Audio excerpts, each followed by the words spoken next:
File Tina Brotherton, 88, is embraced by her 9-year-old neighbor, Lainey Hamelink, as she returns to her property.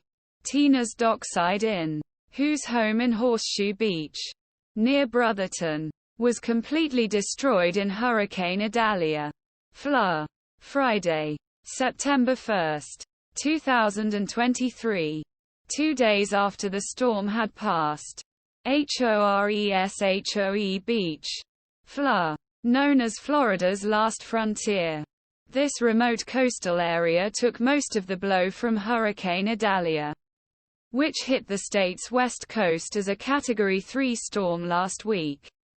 The damage left behind in fishing village of Horseshoe Beach exposes the gulf between rich and poor, as money-strapped residents may have to leave this quaint, remote community where few others rival along Florida coastline, while emergency crews are still working to restore electricity and provide temporary shelter. Locals worry that those who can't afford insurance will have trouble rebuilding homes that must comply with modern, more expensive building codes. Longtime residents have had varying degrees of positive opinion that glamour and business will return to the quiet town of less than 200 people. "We have all of old Florida here," said Tammy Bryan, song director of First Baptist Church. "Today we feel like it's been taken away." Horseshoe Beach has largely survived worst of the previous storms that swept state.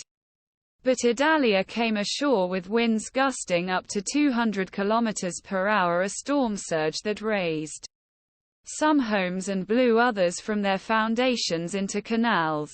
At a press conference on Sunday, when asked if climate change was responsible for Idalia's atrocities, Florida Governor Ron DeSantis said stronger hurricanes hit the state decades ago. Warming Gulf waters due to climate change helped Idalia intensify rapidly.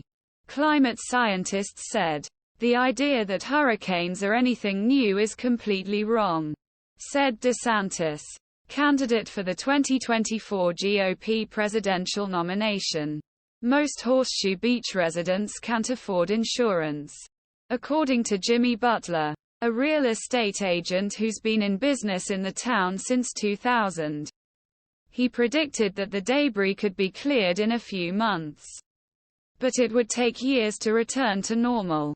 Butler said Idalia was the worst thing Horseshoe Beach had ever had to deal with. Tina Brotherton, 88, worries hurricane will accelerate changes that began with so-called storm of century in 1993. Unnamed. Off-season hurricane hit Florida Panhandle in March.